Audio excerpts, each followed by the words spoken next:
Firstly,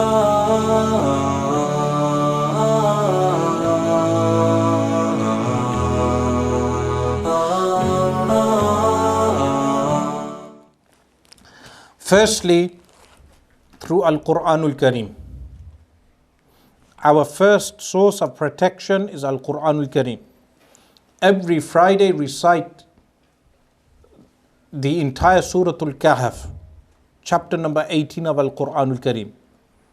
If you are unable to recite Suratul Kahf, then recite the first 10 verses and the last 10 verses.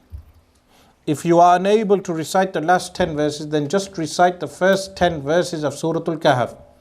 Additional to this, have a wird, a litany that you recite from Al-Quran Al-Kareem every day, like Suratul Yasin, Suratul Mulk, Suratul Waqi'ah. So attaching ourselves to Al-Quran Al-Kareem, increasing our memorization of Al-Quran Al-Kareem. Secondly is knowledge. Increasing our knowledge of Quran and Sunnah. Meaning, not to be like the ignorant followers of the shuyukh who talk about the end of times and they have no knowledge themselves, they rely solely on the shaykh. Read up on subjects like I mentioned, reading of Al-Isha'a li-Ashrati Sa'a of Barzanji. This is essential reading. Or Al-Usasu wal-Muntaliqat of Shaykh Abu Bakr al-Mashhur. These are essential readings. Books like Iqdud Durar, Fi Akhbar al-Muntazar. Increasing our knowledge of Quran and Sunnah. Min Al-Quran Al-Kareem and the ahadith of the Prophet sallallahu alaihi wasallam. Thirdly, increasing our ibadah. Because the hadith states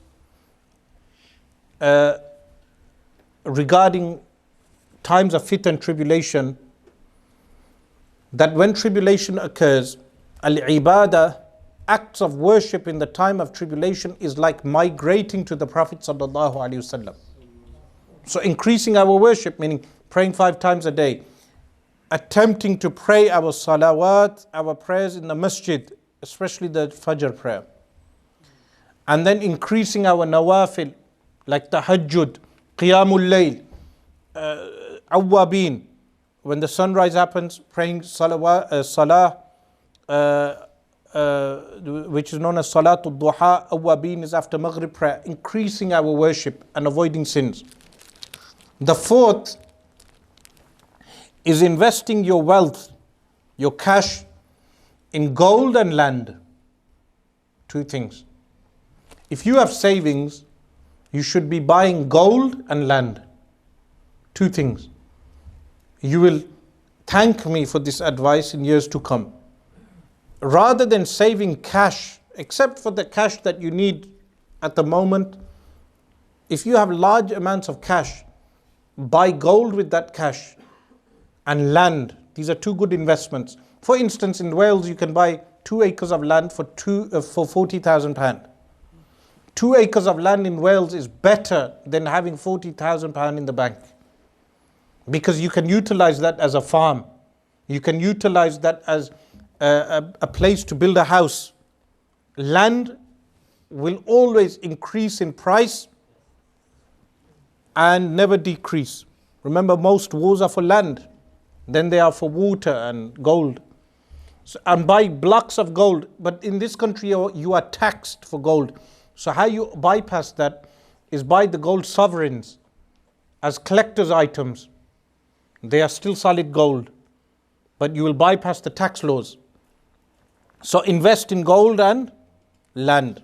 Of course, many of you becoming happy that I'm giving material advice. Take the spiritual advice also. The 5th is a water source. Always be near a water source, that if the water is cut off, you are near a water source. In Yorkshire, you will not have that problem. Yes, you will have wells, but identify those wells, identify the rivers, identify a watering source, sanitation. Do not follow the way of people in India, Bangladesh and Pakistan, where the people have no common sense of sanitizing water. So many people excrete in water and then they suffer from cholera in those countries. And then you have a mosquito problem because they have no sewage system. And then mosquitoes spread diseases like malaria, and people die from those things because of lack of sanitization. This is something the Khan government should be working on first.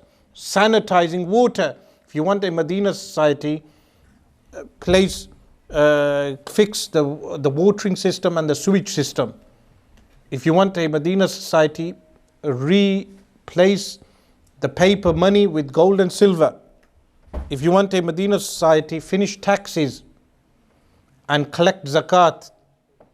Finish taxes and collect jizya. Finish taxes and collect kharaj. Finish taxes and collect ushar. Finish taxes and reintroduce the Islamic economic system. This is the only way of reestablishing the Medina system. So water, make sure you have a watering source. It's good to invest in those water containers that clean out the water also. There are watering systems you can get that they clean out the tap water from all its chemicals. So that is a good thing to invest in. Number 6, have a log burner. Someone may think this is something small. No, you can buy devices to burn logs in, and if you have enough money, change the system in your house now, where with the log burner, you can warm your own water and you can warm your own house. Like that, you will not rely on the gas and electric. You will not rely on gas and electric companies. So, if you have a log burner by which you can burn wood, maybe you can only use it in emergencies. Likewise, the solar panels. Place solar panels in your house, but have a log burner by which you can warm water, you can cook food, and you can warm the house, and you can do different things with the log burner alone. I'm sure there's many people are more intelligent than me in these regards. I mean, you can ask and inquire how to do this, how to place this system in the house where the log burner warms all the water and all the rooms around the house. Point number 7, go back to farming and raising animals. The hadith of the Prophet ﷺ mentions that a man who runs away from tribulations, raising goats and sheep and cattle and animals, he praises that person who goes away in the wilderness to raise animals. Go back to raising animals and farming. For people from Kashmir, they can go back to farming and also have the reward of ribat. Ribat is standing in the way of Allah subhanahu wa ta'ala to defend your land, because the Indian army is on the border. So if you have land in Kashmir, open farms in Kashmir, you won't fall into the hadith where the Prophet ﷺ foretold in the end of times there will be people who will farm, but they will abandon jihad. A group of people who will farm but abandon jihad, Allah subhanahu wa ta'ala shall subjugate them with an enemy. But no, if you are in Kashmir or Palestine, you farm the land, but you are also murabitun, you are also defending your land according to the law of that country and international law also.